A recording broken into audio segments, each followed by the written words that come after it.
The day Josephine Wilcox walked into the Millhaven County Land Office with her last deed folded in her trembling hands, every man in that room knew she had nothing left to lose, and not one of them moved to help her.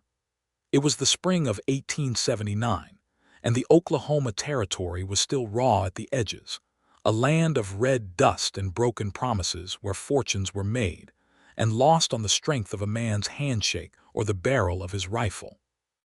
The town of Millhaven itself was little more than a collection of sun-bleached buildings hunched along a single dirt road, but it had a bank, a land office, a general store, a church that doubled as a schoolhouse, and enough ambition to think itself important. It sat at the edge of the Cimarron River basin, where the grass grew thick enough in the good years to feed 1,000 head of cattle, and where the dry years cracked the earth into patterns that looked like broken skin. Josephine had lived outside Millhaven for 6 years. She had come there as a bride at 23, following her husband Daniel Wilcox west from Missouri with nothing but 2 trunks, a cast-iron skillet, and the absolute conviction that love was enough to build a life on. For a while it had been. Daniel was a good man, not a brilliant one but good, the kind of man who remembered birthdays and fixed fences before they fell down and never raised his voice in anger. He had built them a house of rough timber and river stone, and they had planted wheat and kept chickens and slowly coaxed a small cattle operation out of the stubborn Oklahoma earth. Then the fever came in the winter of 1877. It swept through the Cimarron Basin like a rumor, quiet at first and then everywhere at once. Daniel lasted 10 days.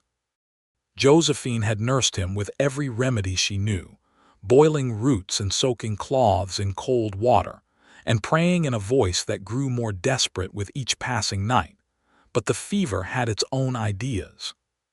He was buried on the hill behind the house in January, and the ground had been so frozen that the 2 men who helped dig the grave had to use pickaxes. She was left with the farm, 112 acres, 2 daughters, and a debt at the Millhaven Bank that Daniel had taken on the previous summer to buy a second bull and repair the barn roof. At the time it had seemed like a reasonable risk. Cattle prices had been strong and the grass had been plentiful, and Daniel had been alive and capable of working from sunup to sundown. Now the debt sat on the deed like a stone, and Josephine had been carrying it for over a year. Her daughters were Clara, who was 8, and Rose, who was 5. Clara had her mother's dark eyes and her father's stubborn set to her jaw. Rose had copper curls that no one could account for and a laugh that could make a stone wall smile. Josephine would have traded every acre of that farm twice over to keep them fed and safe, and that was exactly what she was about to be forced to do, though she had not agreed to it yet, not entirely. The debt had been purchased. That was the thing. 3 months after Daniel died, a man named Harlan Prout had bought the note from the bank. Prout was not from Millhaven originally. He had arrived 2 years before with money and a surveyor, and an appetite for land that locals described as unsettling even when they were trying to be polite. He had already acquired 6 parcels along the river basin, absorbing smaller operations the way a flood absorbs a footpath, quietly and completely. The Wilcox farm was the last piece of ground he needed to connect his holdings on the eastern side of the Cimarron to his operations on the west. He had been patient. He had allowed Josephine to make small payments through the winter, just enough to keep the legal process from beginning, just enough to let her hope.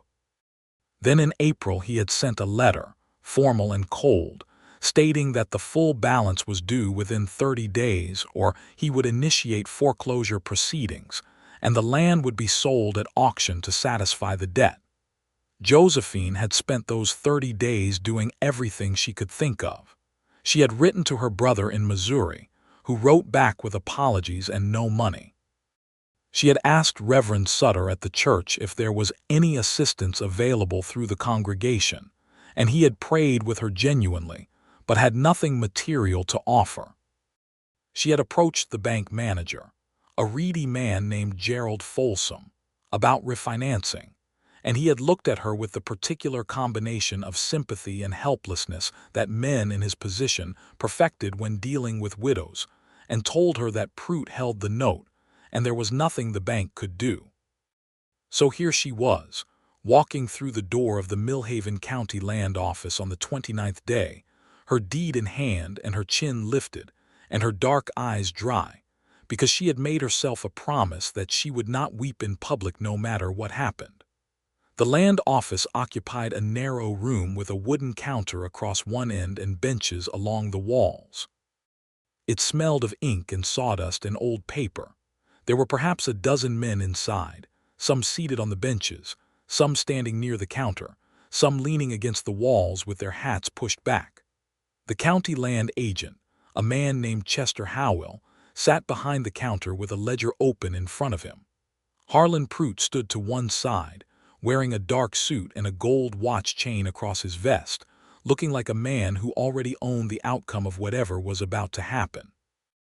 And at the back of the room, almost in shadow, sat a man Josephine had seen only twice before in her life. He was tall, even seated, with a breadth of shoulder that spoke of years of hard physical labor. He wore working clothes, not Sunday clothes, a plain canvas shirt and dark trousers and boots that had done serious mileage. His hat was on his knee, and his dark hair was cut close, and he had a jaw like something that had been cut from the same rock the Cimarron Basin was built on. He was watching her with dark gray eyes that gave nothing away. His name was Tobias Carver, and he ran the largest cattle operation in Millhaven County. He had come to the land office that morning to file papers on a grazing lease he had renewed, and he had been about to leave when Josephine Wilcox had walked through the door. Chester Howell looked up from his ledger with the expression of a man who had been expecting this and was not looking forward to it. "Mrs. Wilcox," he said, setting down his pen, "I assumed you'd be coming in." "I am here to discuss the matter of my land," Josephine said, and her voice was steady, which surprised even her. She placed the deed on the counter and spread her hands flat on either side of it as if she were anchoring it to the earth. 112 acres on the south branch of the Cimarron, the Wilcox farm. Harlan Prout moved forward slightly, just enough to make his presence felt. Up close he was a man of perhaps 50, with a face that had spent too much time indoors and a mustache that was groomed with a precision that felt incongruous in a dusty land office. "Mrs. Wilcox," he said, and his voice was smooth as river clay, "I believe you received my correspondence. The terms were quite clear." "They were clear," she agreed, and she did not look at him when she spoke. She kept her eyes on Chester Howell. "I am prepared to offer the north 40 acres in full satisfaction of the debt, with a lien on the remaining 72 to be paid out over 3 years. It is a fair offer given the value of the land and the original terms of the note." There was silence in the room. Chester Howell was looking at her, and then at Prout, and then back at her, with the expression of a man watching two weather systems approach each other. Prout's lips curved slightly, which was not quite a smile. "Mrs. Wilcox, the note is not for 40 acres. The note is for the full balance owed in cash within the 30-day window. That window closes tomorrow. If you cannot satisfy the full debt, I am prepared to accept the deed to the entire property as settlement." "That is the entirety of what I own," Josephine said. "It is where my daughters live. It is where my husband is buried." "I am aware of that," Prout said. "I am sorry for your circumstances. But business is business, and sentiment does not alter the terms of a legal instrument." There was murmuring in the room. Not supportive murmuring, exactly, more the sound of men who were uncomfortable but not uncomfortable enough to act. Josephine felt the weight of all those eyes on her, and she kept her hands flat on the deed, and she thought of Clara and Rose eating breakfast that morning, Clara carefully spooning out the last of the oat flour and Rose chattering about a bird she had seen in the willow tree, and something in her chest clenched so hard it was almost physical. "I have 2 daughters," she said quietly. "The youngest is 5 years old. Mrs. Wilcox." And then from the back of the room there was the sound of a bench scraping against the floor, and then the sound of boots, deliberate and unhurried, crossing the room. Tobias Carver stood up. He moved through the room like a man who was accustomed to having his passage taken seriously, not because he was threatening, but because there was something in the way he held himself, a particular kind of stillness in motion, that made people step aside without thinking about it. He came to the counter and stood beside Josephine, not in front of her, not between her and Prout, but beside her, which was somehow more significant. "How much is the note for?" he said. His voice was low and even, not loud, but in the sudden quiet of the room it carried perfectly. Prout looked at him with the carefully neutral expression of a man recalibrating. "Mr. Carver, this is a private matter. How much is the note for?" Tobias said again, exactly the same, as if the first question had simply not been answered yet. Chester Howell glanced at his ledger. $237, Mr. Carver, principal and accumulated interest." Tobias reached into his shirt pocket and produced a folded paper, which he opened and laid on the counter beside Josephine's deed. It was a bank draft. "That is a draft on the Millhaven Bank for $250. Drawn on the Carver account. It covers the note and the filing fees and whatever clerical costs Mr. Howell sees fit to charge." The room had gone absolutely silent. Josephine turned to look at him. She had not expected this. She had not prepared herself for this. The carefully constructed composure she had built around herself like a fence began to show cracks at the edges. "Sir," she said, "I do not know you." "Tobias Carver," he said, and he looked at her directly, steadily. "I have land north of here along the upper Cimarron. I have known about the Wilcox farm since your husband bought it. He was a good man. I am sorry for your loss. Mr. Carver," Prout said, and now the smoothness in his voice had an edge beneath it. "This is extraordinarily irregular." "It is perfectly regular," Tobias said, still without raising his voice. "It is a bank draft for the full balance of the note, presented before the deadline. Mr. Howell, you will note that the date is the 29th day. The note does not fall due until tomorrow." He looked at the land agent. Chester Howell, who had the look of a man who was deeply relieved that someone else had made a decision, picked up the draft and examined it carefully. "The draft is good," he said. "I have no legal grounds to refuse it, Mr. Prout." Prout's jaw tightened. He looked at Tobias for a long moment, and something passed between the two men that had the character of a conversation conducted entirely without words. Then he straightened his watch chain and took a step back. "This changes nothing in the long term, Carver," he said quietly. "It changes today," Tobias said, "and today is what matters." Prout took his hat from the bench where he had set it, settled it on his head with the precise care of a man controlling his temper, and walked out of the land office without another word. Several of the other men filed out behind him. Chester Howell busied himself with his paperwork. The room exhaled. Josephine stood at the counter and felt the world rearranging itself around her in a way she had not anticipated and did not quite know how to receive. She looked at Tobias Carver.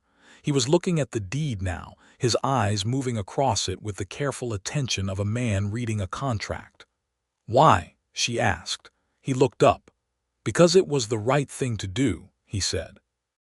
And then, after a pause that felt like something being considered carefully, "and because I have no use for men who use legal instruments to take the homes of widows." "I cannot repay you," she said. "Not now, perhaps not for a long time." "I did not ask you to," he said. "Nevertheless," she said, "I will." He looked at her for a moment, and something in his face shifted slightly, something that was not quite a smile but was in the same neighborhood. "All right," he said. "We can discuss it." He picked up his hat from where he had left it on the bench, settled it on his head, and walked out of the land office without ceremony, leaving Josephine standing at the counter with her deed still spread in front of her, and a feeling in her chest that she could not immediately name, something between relief and bewilderment, and a tentative, fragile thing that she was not going to examine too closely just yet. Chester Howell cleared his throat gently. "Mrs. Wilcox, do you want me to record the satisfaction of the lien?" "Yes," she said.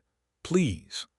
She rode home that afternoon on the old gray mare she kept for trips to town, along the track that wound through the scrub oak and the buffalo grass, and eventually opened out onto the gentle slope that led down to the south branch of the Cimarron. The house was visible from half a mile away, a low timber building with a stone chimney and a kitchen garden in front and the barn behind, smaller than a proper ranch barn but solid, Daniel's work. On the hill behind the house, a white-painted cross marked the place where he lay. Clara came running out to meet her before she had even unsaddled the mare. "Mama, what happened? Did Mr. Prout get the farm?" Josephine swung down from the saddle and held her daughter by both shoulders and looked at her. "No," she said, "the farm is ours." Clara's face broke open with relief. "How, you said you didn't have the money?" "Someone helped us," Josephine said. Clara frowned, thinking it through with that precise 8-year-old logic of hers. "Who?" "A man named Tobias Carver." "Why did he help?" Josephine unsaddled the mare and led her to the water trough before she answered. "I do not entirely know," she said finally, "but he did." Rose appeared in the doorway of the house, her copper curls in spectacular disarray, holding a wooden doll she carried everywhere. "Mama," she hollered, "I made a nest for a bird and it did not come." And just like that, the afternoon absorbed them both, and Josephine let it because she was very good at living in the immediate demands of her children and her farm and her daily survival, and she was less good at sitting with feelings she could not yet categorize. But she thought about Tobias Carver that night, after the girls were asleep, sitting at the kitchen table with a candle and the farm ledger open in front of her. She was trying to work out a repayment schedule. $237 was an enormous sum. She could not imagine how she would raise it, but she was going to try, because she was not a woman who could live with an unacknowledged debt, and she was not going to allow herself to be in the position of owing a man something with no clear plan for how to address it. She closed the ledger eventually without having solved the problem, and went to bed and lay in the dark, and thought about the way Tobias Carver had stood beside her at the counter, not in front of her, and about the particular quality of his voice when he had said, "Today is what matters," and she fell asleep thinking about that before she had made a decision about what to do with the thought. 3 days passed before she saw him again. She was in the kitchen garden, working on her knees in the early morning before the heat built, turning the soil around the bean plants with a hand trowel, when she heard hoofbeats on the track. She sat back on her heels and shaded her eyes. A single rider was coming down from the north, a big dark horse moving at an easy lope, and as he came closer she recognized the breadth of shoulder before she could make out the face. She stood up and pulled off her gardening gloves and tried to think about whether she was presentable, which was a thought she immediately found irritating and tried to set aside. Tobias Carver reined in at the gate and touched his hat brim. He looked different outdoors and on horseback, more at ease somehow, more in his natural element. Up close in better light she could see that he was perhaps 35, maybe a year or two on either side. There were fine lines at the corners of his gray eyes, and his face was weathered in the particular way of men who spent most of their lives outdoors, but there was nothing old about him. He had the kind of face that held its own attention without trying to.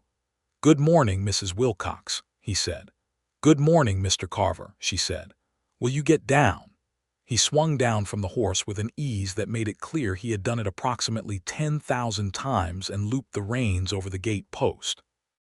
"I was riding the south quarter this morning and thought I would stop," he said, which was technically an explanation but which did not quite account for the fact that the south quarter of his land was, from what she knew of its location, at least 4 miles north of her farm. "Come inside," she said. "I have coffee." He sat at her kitchen table while she put the coffee on, and Clara appeared from the back of the house where she had been doing her schoolwork, looked at him with frank assessment and said, "Are you the man who paid for our farm?" Tobias looked at her without the slightly flustered quality that most grown men got when addressed directly by children. "I am," he said. "Why?" Clara asked. "Clara," Josephine said. No, Tobias said. It is a fair question. He looked at Clara thoughtfully. Because your mother was trying to do the right thing and she deserved to have someone in her corner. And because a man who would put a 5-year-old out of her home over a debt is the kind of man who should be told no. Clara considered this. My sister is 5, she said. Her name is Rose. I know, he said. I have seen you both in town. Rose chose this moment to appear in the doorway, her wooden doll in her arms, regarding Tobias Carver with the unblinking intensity of the very young. You have a big horse, she told him. I do, he agreed. His name is Charcoal. Rose's eyes widened. That is a funny name for a horse. He was very dark when he was young, Tobias said. The name stuck. My doll's name is Marguerite, Rose offered, apparently satisfied by the exchange of naming information. Josephine set coffee in front of him, a plain mug, and sat across from him at the table.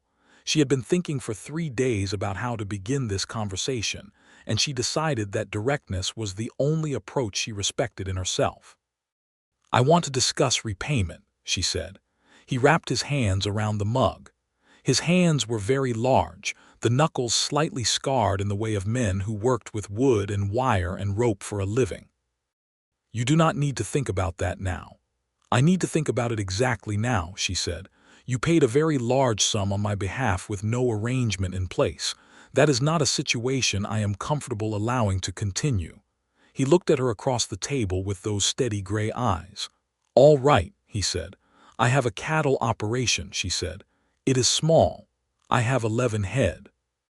But the spring calves came well this year. I have 4 new calves, and if I sell in the fall I should clear perhaps $40 after expenses. He nodded slowly. That leaves roughly $200. Yes, I cannot raise that in a single season, but I can make payments. She hesitated. I would also offer labor. My wheat field needs no extra hands, but I can cook, I can mend, I can manage accounts. If there is work on your ranch that could be compensated against the debt. He was quiet for a moment. She could not read his expression easily, which was frustrating, because she was generally good at reading people. Mrs. Wilcox, he said finally, I have a crew of 6 men and a foreman, and I feed them 3 times a day with food that keeps them alive, but does not keep them particularly happy. My ranch house has a kitchen that is twice the size of this one and better equipped, and my bookkeeping is done by my foreman, who is a fine cattleman and a poor accountant. If you were willing to take the meals and the accounts, I would call the debt settled inside of a year. She stared at him. That is too generous. It is practical, he said. I need a cook and an accountant. You need to satisfy a debt. It is a business arrangement. Something in the word business seemed to make the air in the room settle more comfortably. She looked at him carefully. It would require me to ride to your ranch and back several times a week. My ranch is 4 miles north, he said. I could arrange for you to come 3 mornings a week for the accounts and to prepare the noon meal. The evenings, my crew can manage with what is already laid in. 3 mornings a week, she said. And what about Clara and Rose? Bring them, he said immediately. There is plenty of room. Clara looked like she could use books. I have some. The corners of her mouth moved slightly before she could stop them. She could use a great many books, Josephine said. She reads everything I can find. Then bring them on Thursday, he said. We can see how it goes. She walked him to the gate when he left and watched him ride north with the easy confidence of a man who knew exactly where he was going. And she stood there in the morning light long after he was out of sight, her hand resting on the gate post, thinking about things she did not yet have words for. She was there on Thursday. The Carver ranch was not what she had expected, though she could not have said precisely what she had expected. It was larger than her farm, substantially so, but it did not have the air of a place that had been built to impress. It had been built to work. The main house was a long, low structure of adobe and timber, shaded by 3 large cottonwoods that someone had planted a long time ago, and that had grown into the kind of trees that gave a place a sense of permanence. There was a proper barn, a bunkhouse for the crew, a smokehouse, a root cellar, and pens and corrals that spoke of serious cattle operation. The ranch hands, when she arrived, greeted her with varying degrees of curiosity and politeness.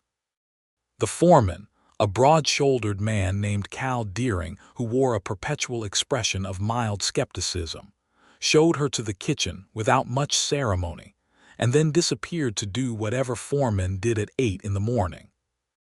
The kitchen was, as Tobias had said, twice the size of hers and better equipped. There was a proper range with an oven that actually drew well, a full set of good pots and pans, a larder that was stocked adequately if unimaginatively. She stood in it for a moment and took it in, and something in her that she had been keeping compressed for a long time relaxed slightly, because this was a domain she understood absolutely. Tobias appeared in the kitchen doorway while she was organizing the larder. "The ledgers are on the table in the main room," he said. "Whenever you are ready." "I will start with the ledgers," she said. "The meal will be better if I understand the inventory first." He blinked slightly. "All right." She spent the first hour going through the ranch ledgers, which were, as he had said, the work of a man who was excellent at ranching and approximate at figures. Cal Deering had recorded expenses in a cramped hand with a system that appeared to have been invented and reinvented several times over the course of 6 months, and there were gaps and duplications that made the overall financial picture considerably murkier than it needed to be. She made notes, reorganized, began transferring figures into a cleaner format in a blank ledger she had brought from the farm. Tobias sat at the far end of the table, going through correspondence, and did not interrupt her, which she appreciated enormously.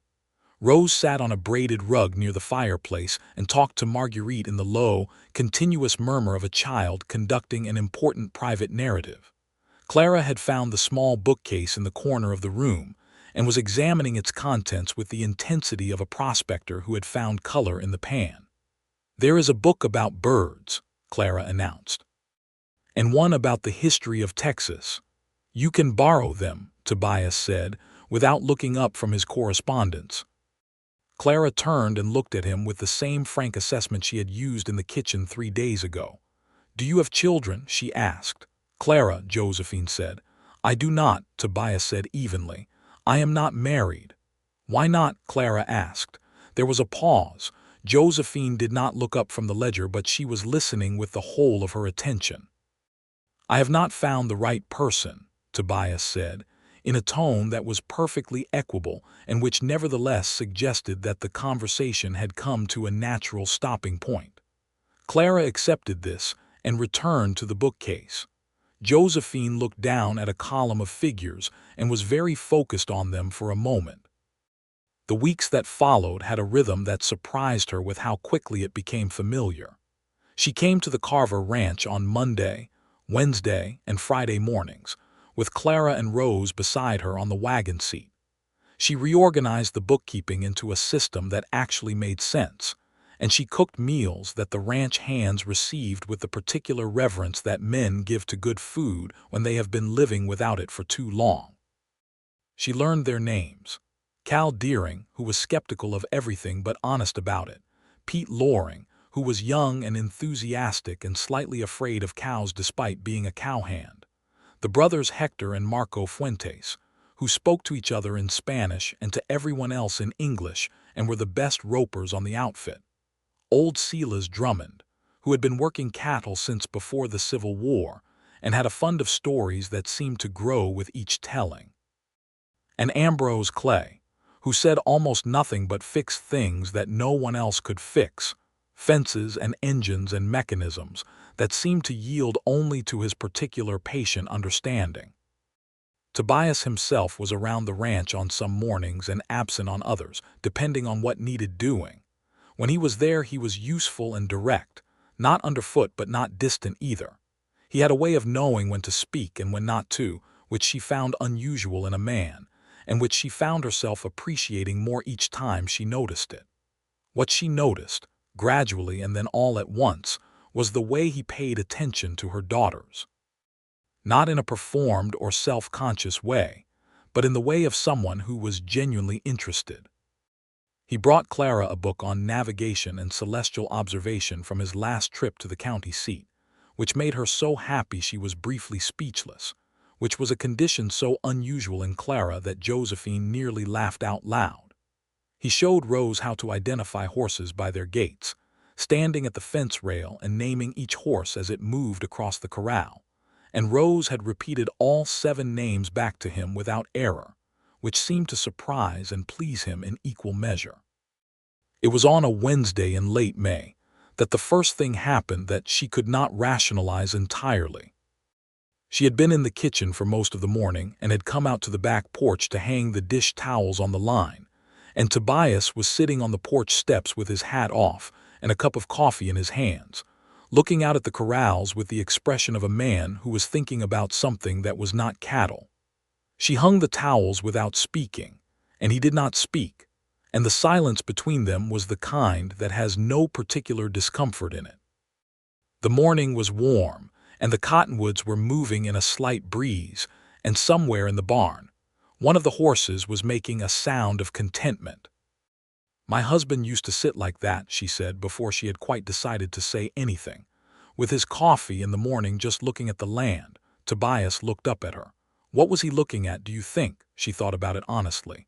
He was making plans, she said. He was always making plans. He had a mind that moved forward constantly. He was always thinking about what came next.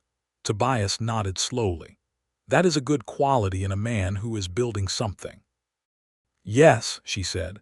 She leaned against the porch post and looked at the corrals herself. He was building something.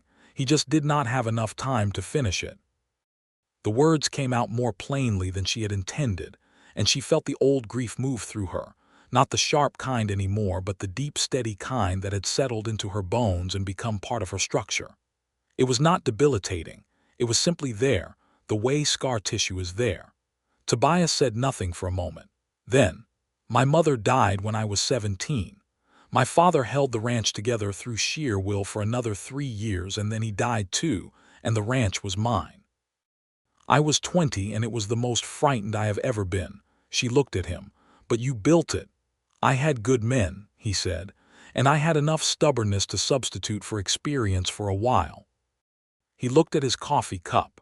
"What I mean to say is that I know something about being handed a responsibility that is larger than you feel able to carry." "You managed it," she said. "So are you," he said quietly. She looked at him and he looked at her, and the moment held itself suspended in the warm May morning like something that had decided to declare itself before anyone had given it permission. She went inside and started on the ledger entries for the month, and she did it with great concentration. June arrived and brought heat, and the smell of dry grass, and the distant sound of summer thunderstorms that sometimes delivered rain and sometimes only lightning. The cattle operation on the Wilcox farm was small but stable, and Josephine was beginning to see, with the clarity that came from managing 2 sets of accounts, how the Carver Ranch could be made significantly more profitable with some adjustments to its supply purchasing and a different arrangement for the fall cattle drive. She laid this out for Tobias on a Monday morning in June, spreading the ledger pages across the kitchen table and walking him through the numbers with the precise and unsentimental attention she gave to all practical problems. He listened without interrupting, which remained one of his most remarkable qualities. He looked at the figures. He asked 2 specific questions, both of which she answered fully, and then he sat back and looked at her with an expression that she had begun to learn was his version of being genuinely impressed. "How did you learn this?" he asked. "My father ran a dry goods store in Missouri," she said. "I kept his accounts from the time I was 12. Numbers are not mysterious to me." "Cal has been trying to make sense of our supply costs for 2 years, Tobias said. "You solved it in 6 weeks. "Cal is good at other things," she said diplomatically. His mouth curved, a slow movement that she had come to look for without quite acknowledging that she was doing so. "He is," Tobias agreed. "He would be the first to tell you that figures are not among them." They worked side by side at the table for another hour, and she was aware of him in the way she had not been aware of anyone since Daniel, a physical awareness of presence and proximity that she had not given herself permission to fully acknowledge, but which existed regardless of whether she acknowledged it. When he leaned across the table to point at a column of figures, his shoulder was close to hers, and she registered this fact with an entirely different part of herself than the part that was thinking about supply costs. She rode home that evening with the girls drowsing on the wagon seat beside her, and she looked at the sky, which was doing something extraordinary and orange over the western hills, and she allowed herself, for perhaps the first time, to think the thought she had been carefully not thinking. She was not ready to be in love with anyone. She might never be ready. But if she were going to be in love with someone, she thought it might be the kind of person who stood up in a room full of men and said, "Not today," who listened without interrupting, who brought books for an 8-year-old without being asked, and taught a 5-year-old the names of horses, who sat on the back porch with his coffee and looked at his land, and told her she was managing without making it sound like a compliment. She clicked to the horse, and the wagon rolled on through the evening light, and she did not tell herself she was wrong. The trouble she had been expecting from Harlan Pruitt came in July. It arrived, as these things often do, not as a direct assault but as a flanking movement. She became aware of it when Pete Loring rode to the farm one Tuesday morning, looking agitated and young, to tell her that Pruitt had filed a complaint with the county over water rights on the South Cimarron. The complaint named the Wilcox farm and the Carver ranch jointly, alleging that their respective operations had been diverting water upstream from Pruitt's land. This was, as far as Josephine could determine after 3 minutes of thinking about it, legally questionable and factually incorrect. The Carver ranch drew from a spring-fed pond well above the Cimarron proper, and her own farm drew from the river at a point that predated any of Pruitt's acquisitions. But complaints had to be answered, and answering them required showing up to a county hearing, which meant a day in Millhaven, which meant leaving the farm. She sent Pete back with a note for Tobias and drove herself to the ranch the following morning, which was not one of her regular days, and found him in the corral working a young horse on a long line. He saw her coming and handed the line to Hector and came to the fence without hurry. She told him about Pruitt's complaint. He listened with the stillness that characterized him when he was thinking. "It is not about water," he said when she had finished. "No," she agreed. "It is about making our operations difficult, costing us time and money in legal proceedings." Tobias leaned on the fence rail and looked at the young horse, which had taken the opportunity of the reduced attention to explore the far end of the corral. "I have dealt with Pruitt before," he said. "Not directly, but I know his methods. He files complaints and motions and objections to wear down smaller operations until they sell. He underestimated that some of us are more stubborn than we are tired," Josephine said. Something in his face moved again, that not quite smile. Yes, he did. She had brought her notes from the county land records which she had obtained on her last trip to town, documents that showed clearly the prior dates of both the Wilcox farm's water access and the Carver ranch's water usage. She spread them on the top fence rail, and Tobias looked at them with his brows drawn slightly together. "This is solid," he said. "Who helped you find these?" "I found them myself," she said. "The records are public.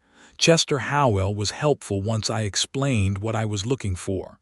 He looked at her for a moment. "Chester is helpful when someone knows exactly what to ask for," he said. "Most people do not know what to ask for." "I do my research," she said simply. They rode together to the county seat the following week for the hearing, Josephine on her gray mare and Tobias beside her on charcoal, with the documentary evidence in a saddlebag, and Cal Deering following behind in the wagon in case he was needed as a witness to the ranch's water practices. It was a long ride, nearly 2 hours, and they talked for most of it, which was something that happened between them easily and naturally, and which covered a remarkable range of subjects for a county water rights hearing preparation. She learned that he had been educated partly in a proper school and partly by the books his mother had ordered by mail from an address in St. Louis. He had read widely and retained most of it.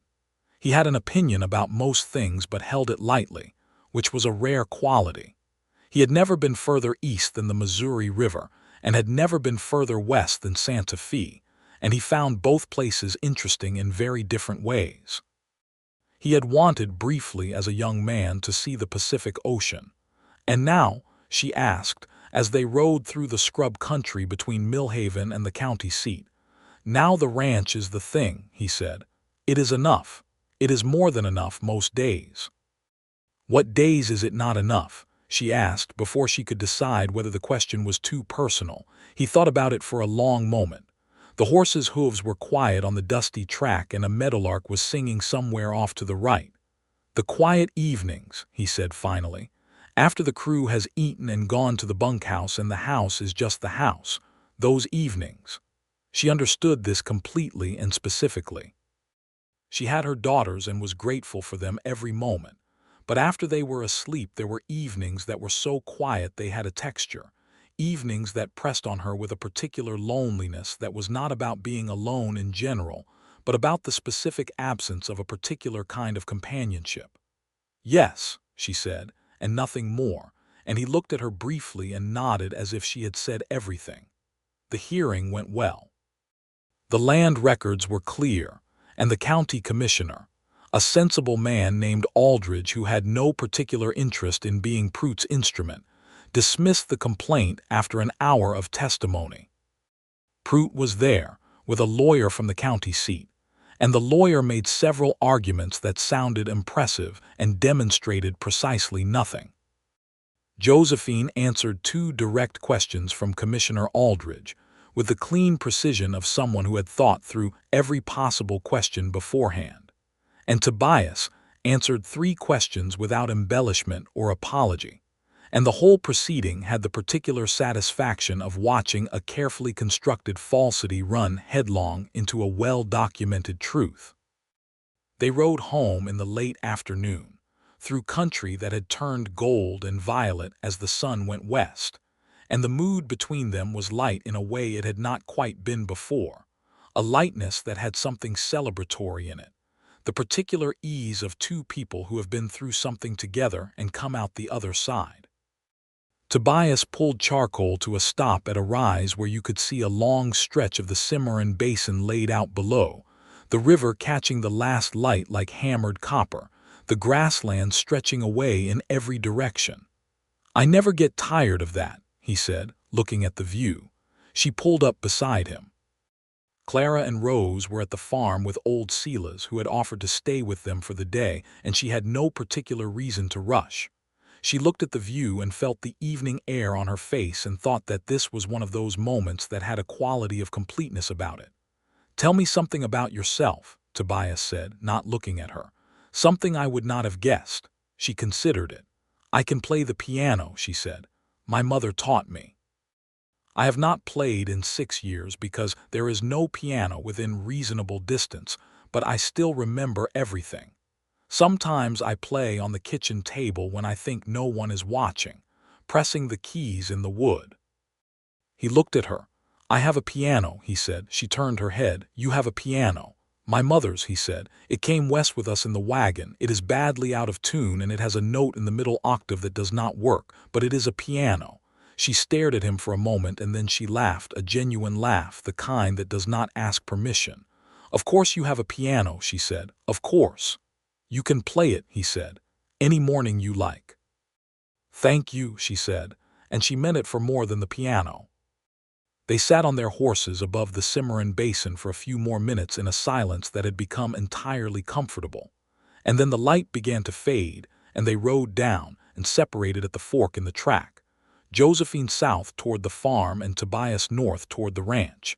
And she rode the last mile with a feeling in her chest that she no longer had any serious intention of refusing to name. She played the piano for the first time on a Friday morning in August. Tobias had shown her to the corner of the main room where it stood, a battered upright with ivory keys yellowed by time, and then he had gone outside to check on the calving and left her alone with it. She sat down on the bench and put her hands on the keys and held them there for a moment without pressing anything. The first note she played was a simple middle C, and the sound of it after 6 years of silence made her eyes go briefly wet.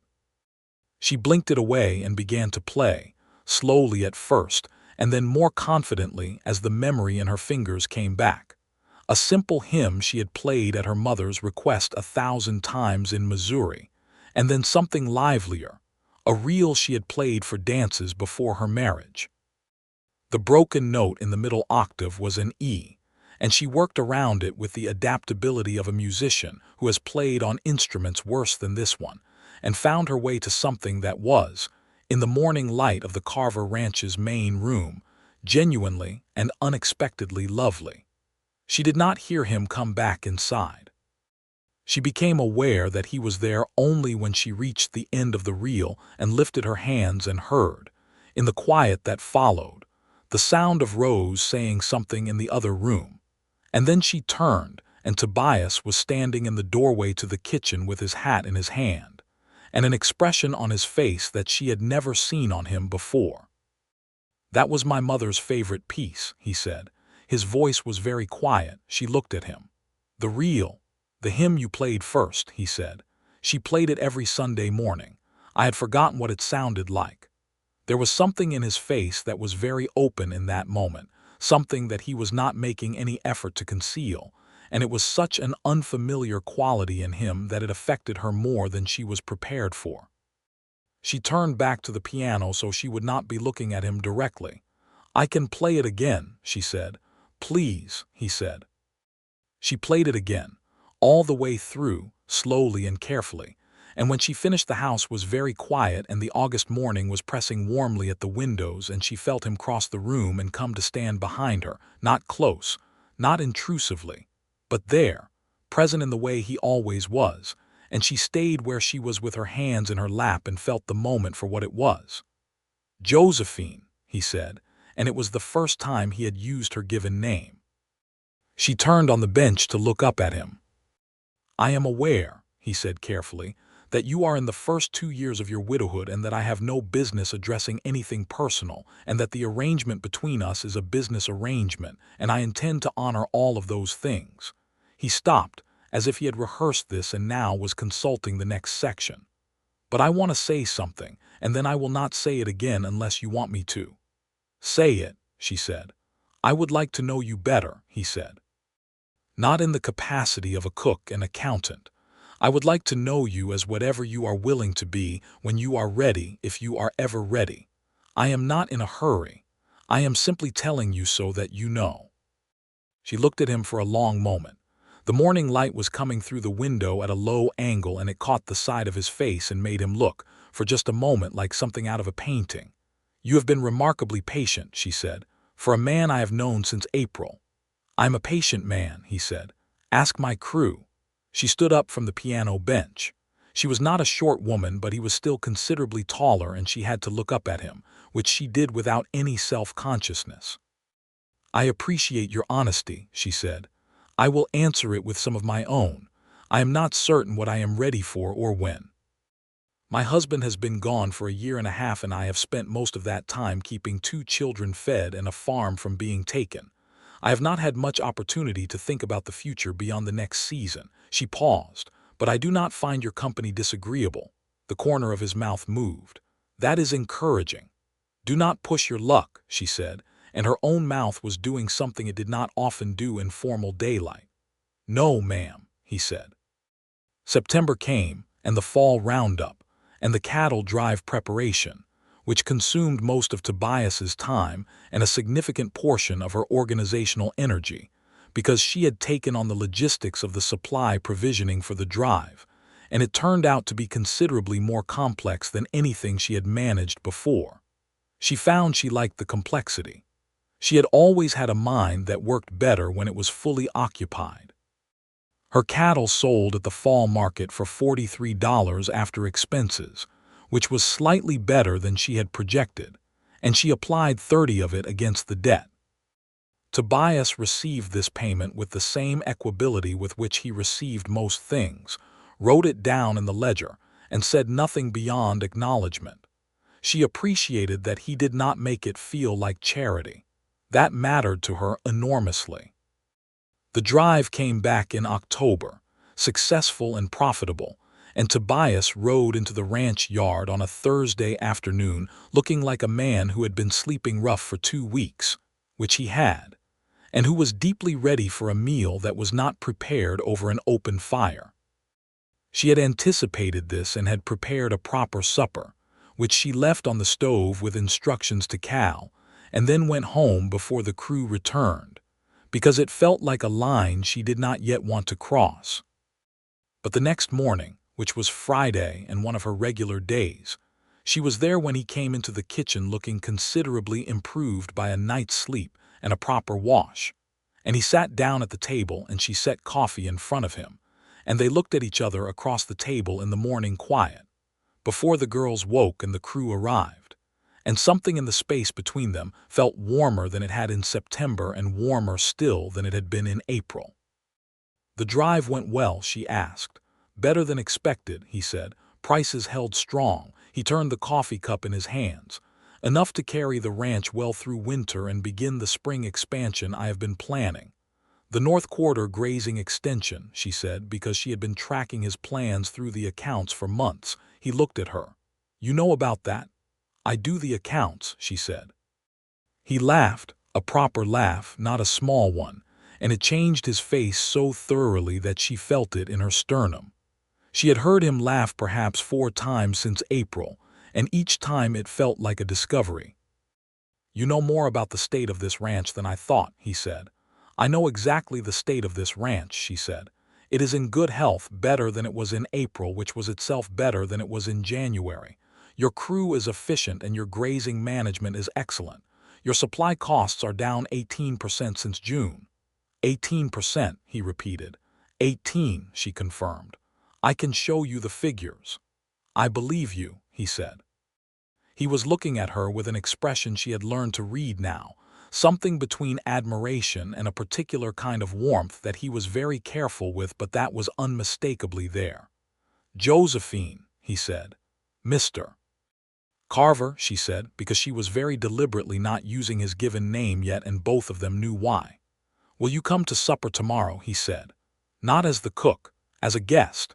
You and the girls. I will cook, or Cal will, which may be an adventure." She looked at him for a long moment and then said yes, because she had been saying yes to things with increasing frequency, and it had not yet led her anywhere she regretted. Cal Deering cooked, which was indeed an adventure in that he produced a remarkably solid beef stew that was perfectly good if not particularly inspired, and he set the table with an earnestness that suggested Tobias had said something to him beforehand, and the whole crew ate with them at the big kitchen table, which was not what she had expected, but which turned out to be exactly right. The men were on their best behavior in the particular way of men who are slightly embarrassed to admit they are on their best behavior. Silas told stories. Pete Loring accidentally knocked over his water glass and recovered from the resulting mortification with more grace than she had expected from him. Hector and Marco engaged Clara in a conversation about horses in which she more than held her own.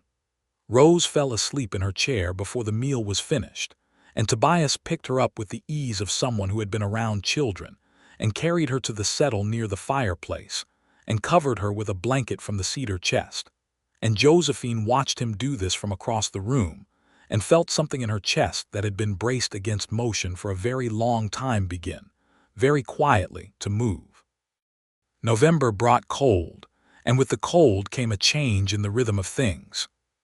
She was still coming 3 mornings a week, but the days were shorter and the roads were harder, and on a Thursday in mid-November there was a light snow that made the track from the farm treacherous, and she arrived at the ranch later than usual with the girls bundled in every piece of warm clothing she possessed, and Tobias was at the gate when she pulled in.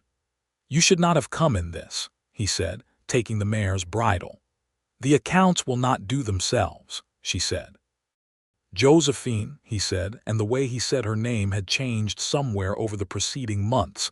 It had a quality now that she could feel on her skin. "I am fine," she said. "We are fine. We came carefully."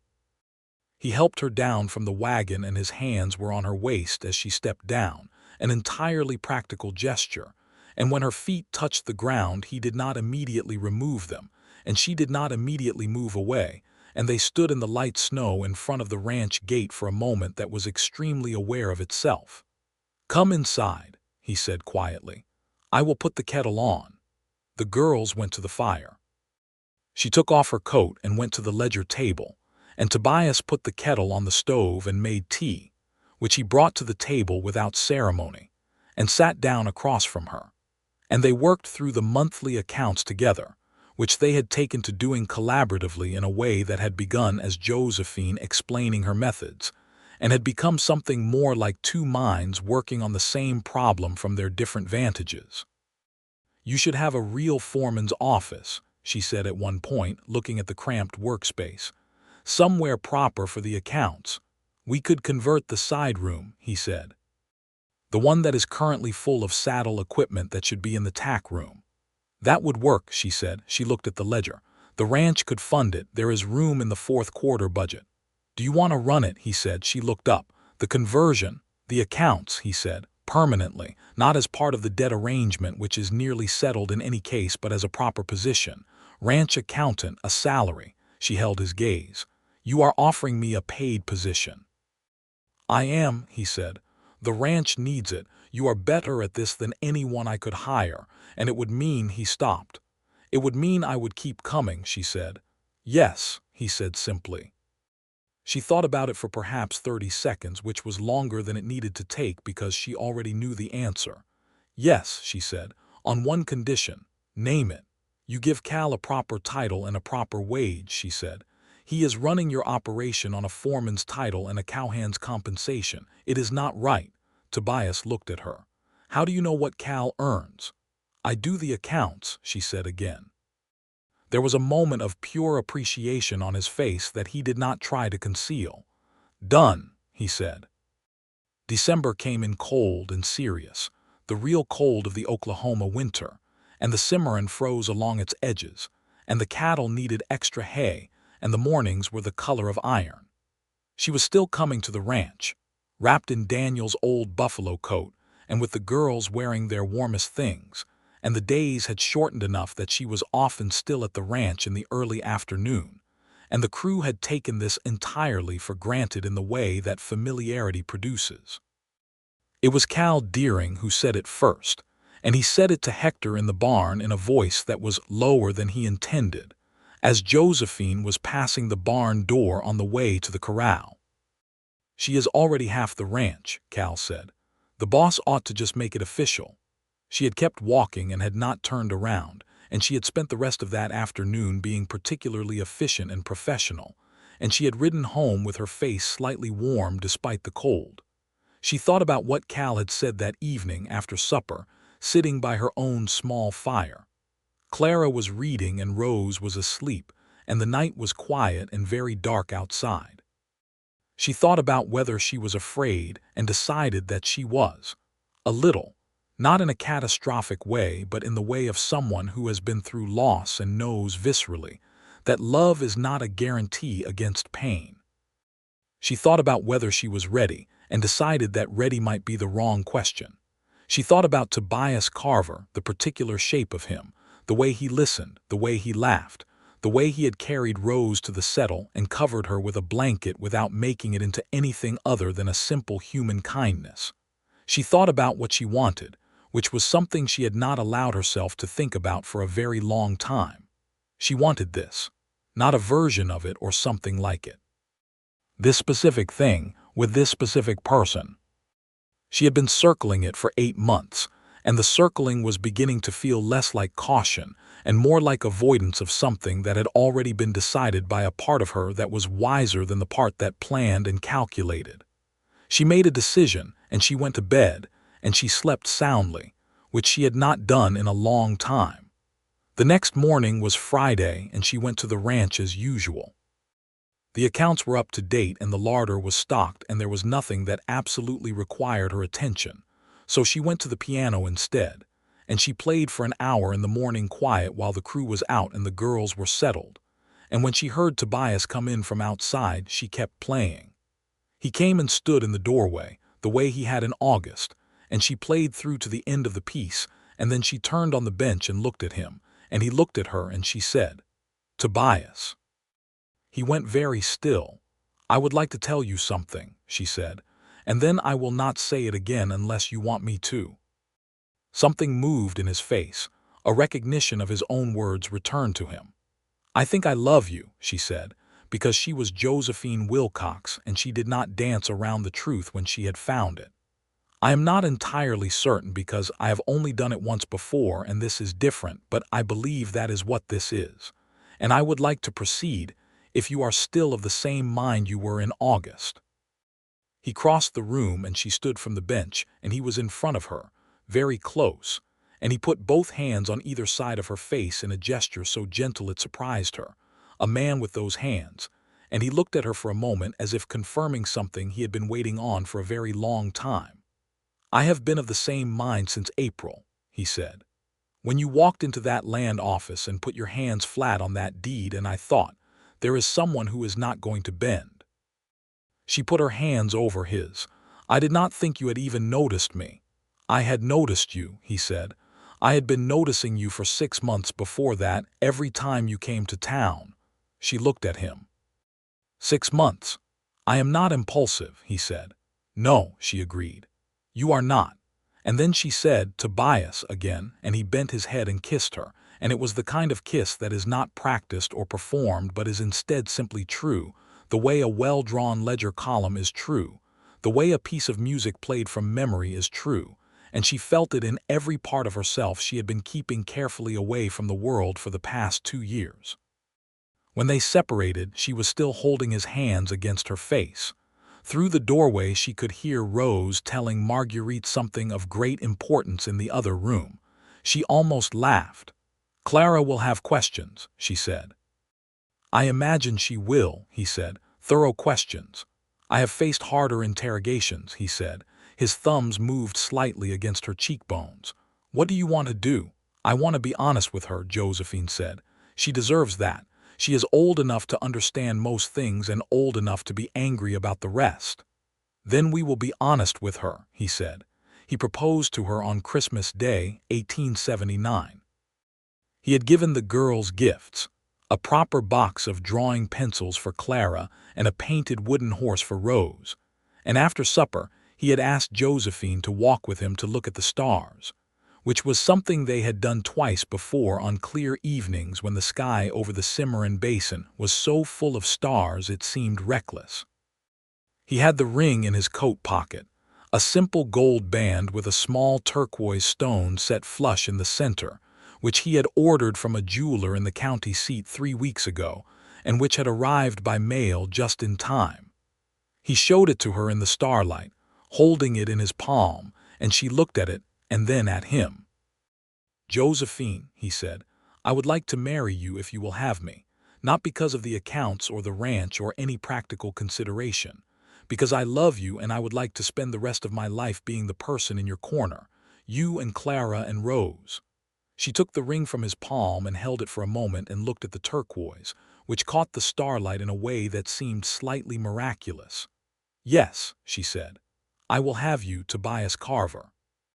He put the ring on her finger and she leaned up and kissed him in the cold December night with the Cimarron Basin spread out around them and the stars enormous overhead. And she felt the future opening in front of her in a way that was frightening and brilliant and entirely welcome. Clara, when told the next morning, asked 11 questions in rapid succession, including what would happen to the farm, what would her name be, would they still have Marguerite's horse charcoal available for her to ride when she was older, and whether Tobias was aware that she had very particular opinions about library organization. Tobias answered all 11 questions patiently and correctly, and on the question of library organization he said he was counting on her to take it in hand, which satisfied her entirely. Rose asked if Tobias was going to be her papa now. Tobias looked at Josephine very briefly and then crouched down to Rose's level and said he would very much like that, if Rose wanted it.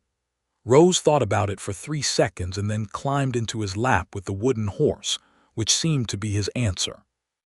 Josephine watched this from the kitchen doorway, and felt a particular kind of love for him that had nothing to do with the love she felt when she was being kissed in the starlight. A different kind. The kind that has to do with watching someone be genuinely tender with something that is precious to you, and which is, in its own way, the deeper thing. They were married in March of 1880 at the Millhaven Church, in a simple ceremony attended by the whole crew of the Carver Ranch and Reverend Sutter and Chester Howell, and a significant portion of Millhaven who were curious and welcoming in equal measure.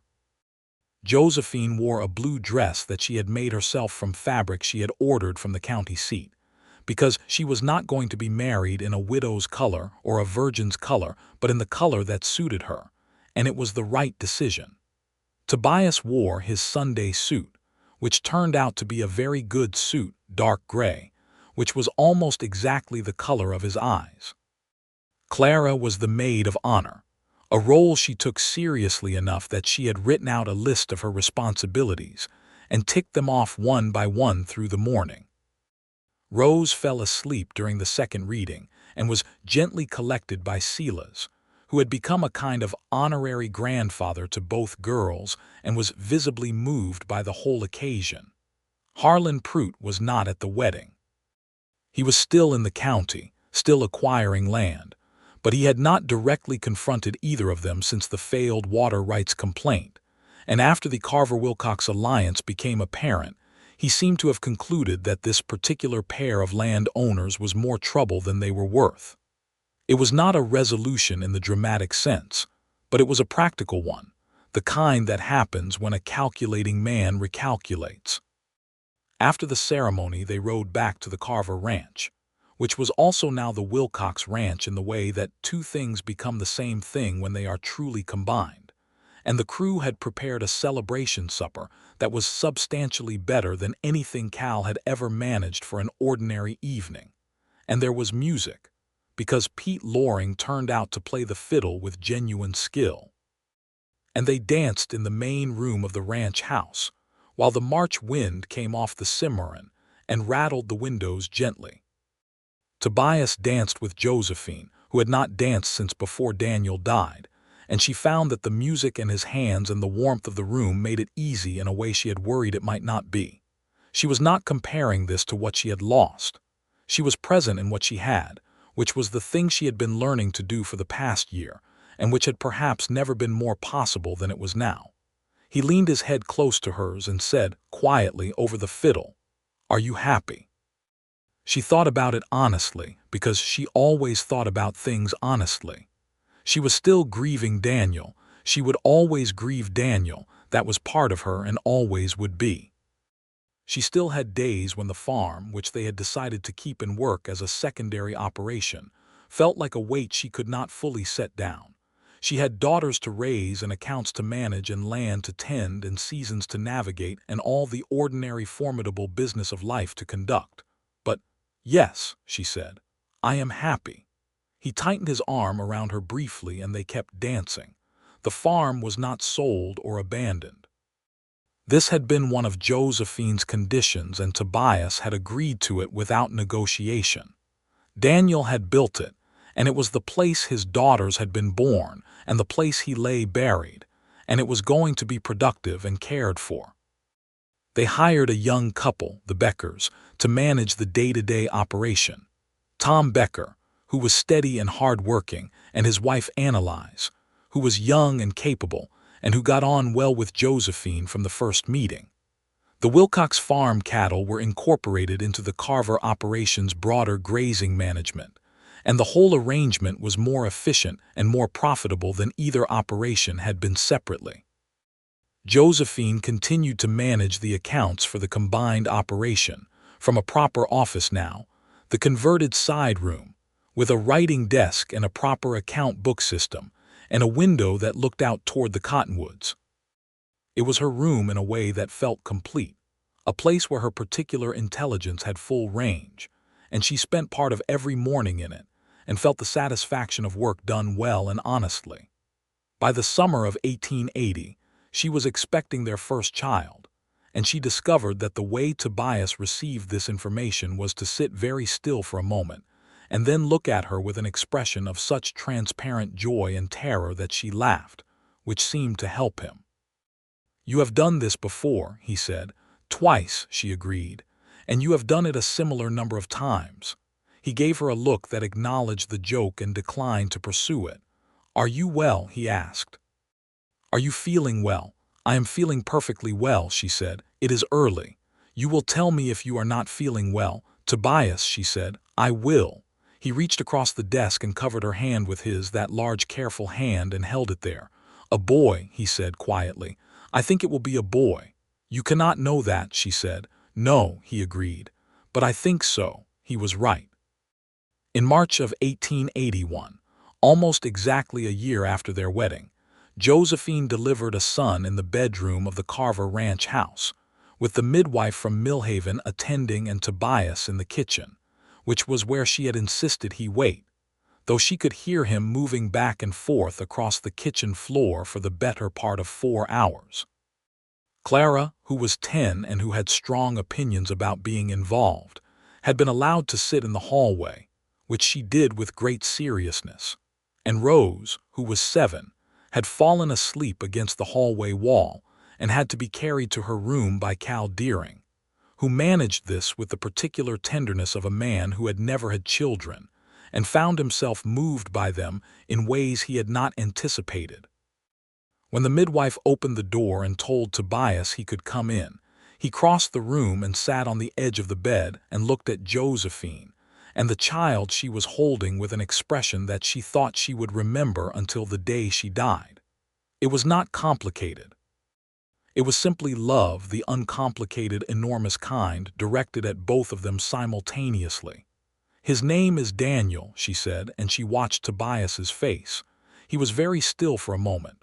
Then he said, "Yes," quietly. "Daniel Carver, that is exactly right." She watched him look at the baby who bore his father's name in this new life, in this new family, and she felt the past and the present reconcile in a way she had not known to hope for, a feeling that was not about replacing what she had lost, but about carrying it forward into something that honored it. Clara appeared in the doorway, drawn by the noise of the midwife packing her bag in the hall, looked at the baby with the analytical attention she brought to everything and said, "He is very red." "He just arrived," Josephine said. "Give him time." "He has Tobias's nose," Clara said with authority. Tobias looked up at her. "Does he?" "Yes," Clara said, settling it. She came and sat on the other side of the bed and looked at her brother from closer range. "Hello, Daniel," she said, in the tone she used for things she had decided to take under her protection. "I am your sister Clara. I will teach you everything important."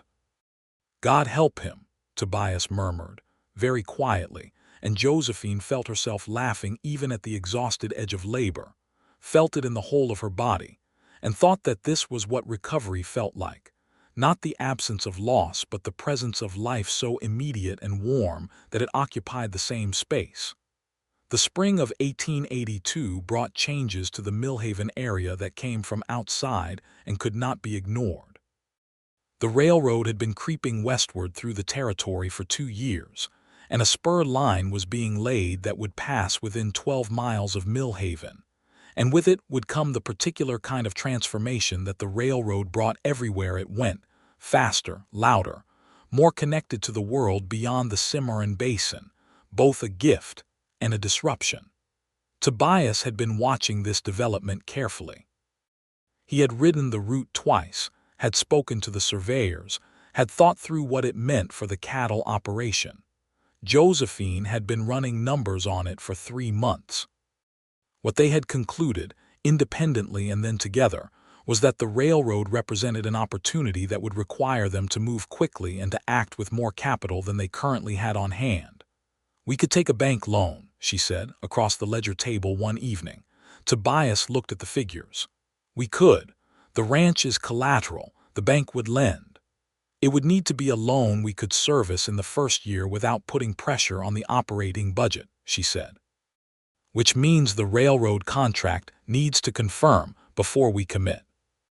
She had been in correspondence with the railroad's procurement office about supplying beef to the construction crews, a contract that would provide the steady revenue needed to underwrite the expansion. The contract should be confirmed by June, Tobias said. Then we wait until June, she said. The contract came through in May, earlier than expected. They took the loan, expanded the herd, negotiated the grazing extension that Tobias had been planning since before she arrived, and prepared for a fall that would be the most significant cattle operation the Carver Ranch had ever undertaken. Harlan Pruitt, it emerged in August, had overextended himself. His acquisitions along the Cimarron had been financed on credit that assumed cattle prices would hold at their 1878 highs, and they had not held. 2 of his parcels went back to the bank in September. He left Millhaven by October, which was one of those things that happened in the Oklahoma Territory with a regularity that was either merciful or brutal depending on where you stood. And Josephine, watching him go from the door of the land office where she had come to file the new grazing lease papers, felt a particular complicated feeling that was not quite satisfaction and was not quite pity, but which acknowledged that some consequences were simply the shapes that choices made in the world. She did not celebrate it. She went inside and filed her papers and came home. The fall drive of 1882 was the largest in the ranch's history.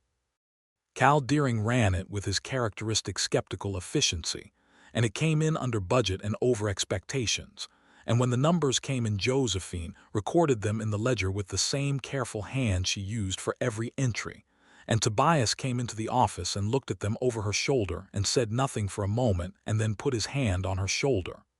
"We are going to be all right," he said. "We were always going to be all right," she said. "I just like having the figures to confirm it." He laughed, and she turned in her chair and looked up at him, and he looked down at her, and it was the most ordinary moment in the world, and she loved it specifically for that, for the ordinary dailiness of 2 people who had found their way to each other and were making something good out of the days they were given.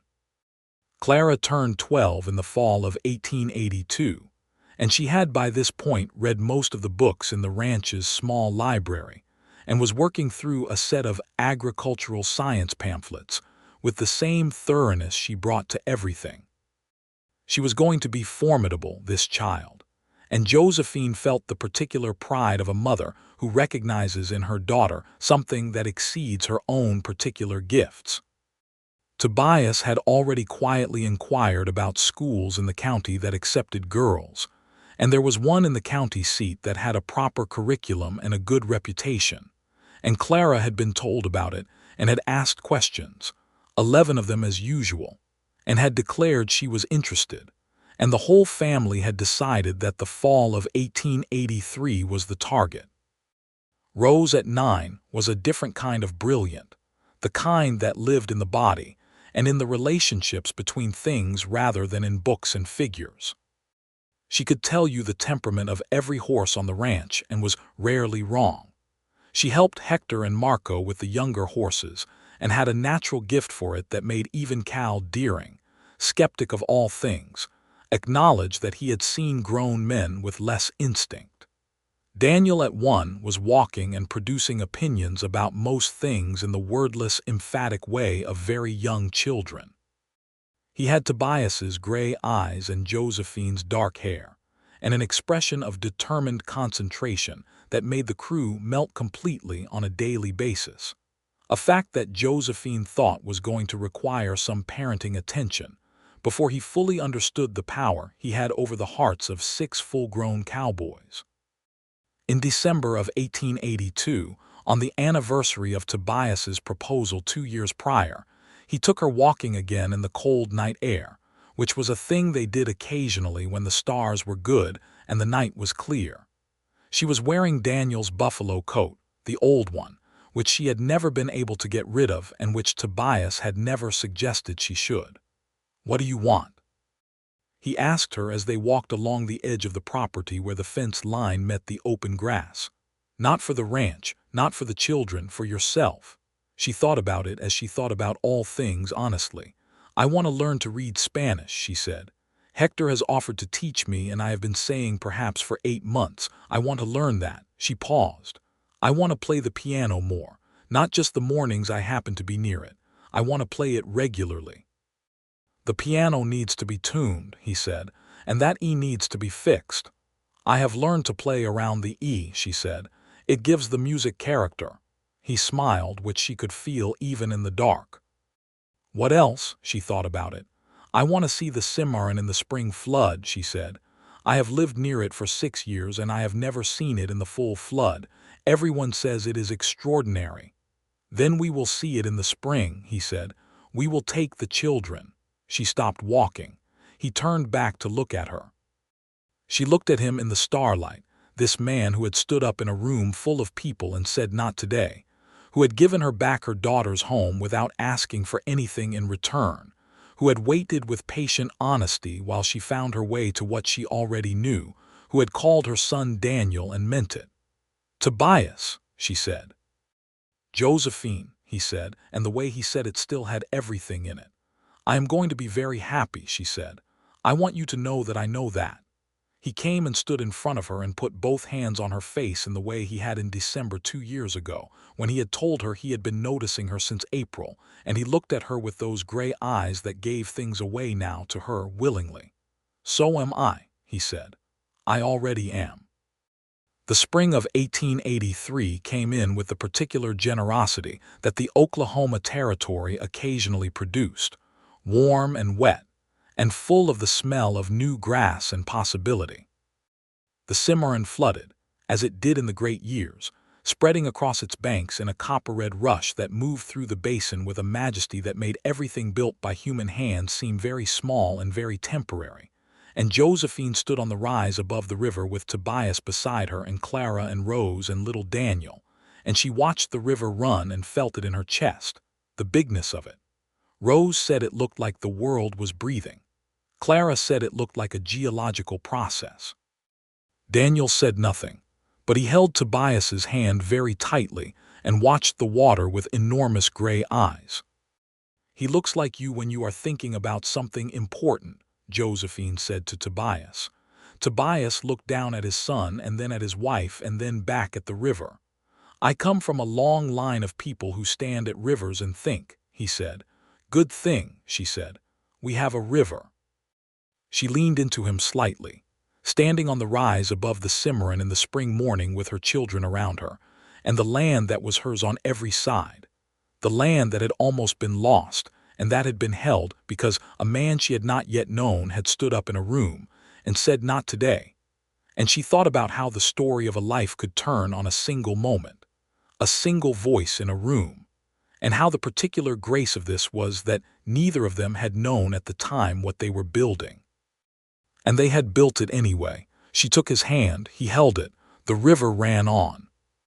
Later that year, Clara went to school at the county seat, which she described, in letters home, as inadequate but improvable, and she set about improving it with the systematic determination that characterized her approach to all things.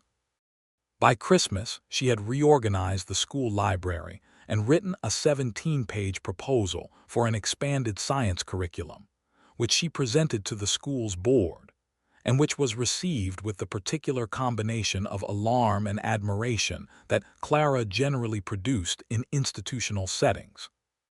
Rose took on full responsibility for breaking the young horses on the Carver Ranch at 14, and the reputation she built over the following years, for being able to bring around horses that no one else could reach, would eventually extend well beyond Millhaven County.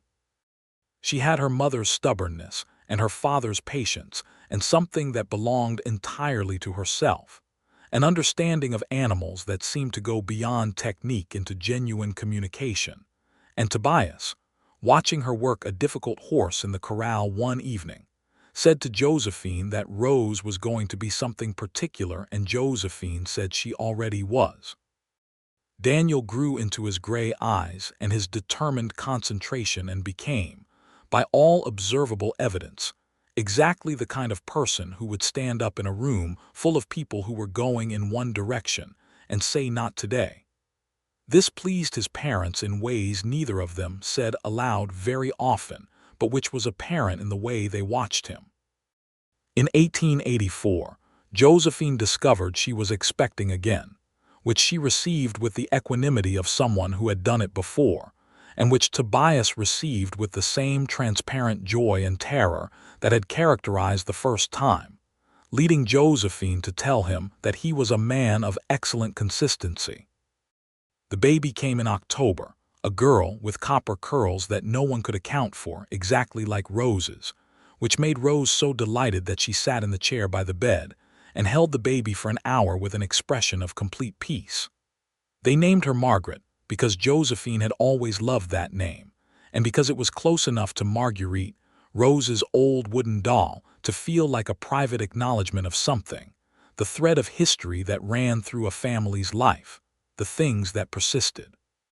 The debt had been paid in full by the end of 1880, recorded carefully in the ledger and signed off between them with no ceremony beyond Tobias writing, settled, next to the final entry and Josephine looking at it for a long moment and then closing the book. What had begun as a business arrangement had become something that had no monetary equivalent, and they both knew it, and neither of them needed to say so. The ranch grew and was good, and was managed with the particular combination of Tobias's instinct and Josephine's precision that turned out to be exactly the right proportion of the right things. Cal Deering retired in 1885 with a pension that Josephine had been building in the accounts for 2 years without telling anyone, and the expression on Cal's face when Tobias handed him the first payment was one that Silas described afterward as the single most extraordinary thing he had ever seen in a long career of extraordinary things. Silas himself lived to see the century, which he maintained was a result of good beef and stubbornness, and he remained a presence at the ranch until he was no longer able to ride, at which point he sat on the porch and gave advice, which was perhaps more valuable anyway. The Wilcox farm on the South Cimarron continued to operate, managed by the Beckers and then, eventually, by their son Jacob, who had grown up on the property and who loved it with the particular love of someone raised on a piece of earth. The cross on the hill behind the house was repainted every few years, and Josephine went there on the anniversary of Daniel Wilcox's death every January, sometimes alone and sometimes with the children, and she sat on the hillside and spoke to him in the voice she used for honest things, and told him about the farm and the girls and the man who had taken care of all of them. And she felt, in those moments, not the unbearable weight of loss but the survivable, even beautiful weight of love that does not end when a person does. She and Tobias grew into each other the way trees grow into the structures built around them, gradually and completely, until you could no longer entirely separate where one ended and the other began. They disagreed about things, because they were both people with opinions and the confidence to hold them, and they negotiated their disagreements with the same honest directness that had characterized every significant exchange between them since a land office in April of 1879. They made each other better at the things they were already good at and better at the things they had not been good at before, and this seemed to them, as the years passed, to be the definition of what a good marriage was. There was a morning, many years later, when Josephine sat at the piano in the main room of the Carver Ranch and played the hymn that had been Tobias's mother's favorite, the one she had played on that August morning so long ago, and Tobias was in the doorway with his coffee the way he had been then, and the room was quiet except for the music and the sounds of the ranch waking outside, and he looked at her the way he always had, with those gray eyes that had never learned to hide anything from her. She played it through to the end and then sat for a moment in the quiet. "That E is still broken," she said. "It gives the music character," he said. She turned on the bench and looked at him and smiled, the full smile that she had learned to stop rationing in the years she had been with him, and he smiled back with the mouth that had learned, under the particular tutelage of her company, to show itself. "Come have breakfast," she said. "Yes," he said, And he came in from the doorway and set his coffee down and came to where she sat on the piano bench and leaned down and kissed her. And outside, the Oklahoma morning was doing its reliable and extraordinary thing with the light, turning the grass gold and the river copper and the sky everything blue. And the Carver Ranch stood as it had stood for decades, solid and alive, and full of the particular warmth of a place where people had chosen, every day, to build something good together. This was the life they had made, not the life either of them had originally planned. Better than planned, the way things sometimes are when they begin with someone standing up in a room full of indifference and saying, "Not today, not this woman, not these children, not this home." When they begin with a single moment of uncalculated decency and grow, slowly and honestly and with great care, into everything a life can be. This was Josephine Wilcox Carver, who had put her hands flat on her deed and refused to bend. And this was Tobias Carver, who had stood up. And all the rest was the story that follows when two people find each other and decide, every morning, to stay.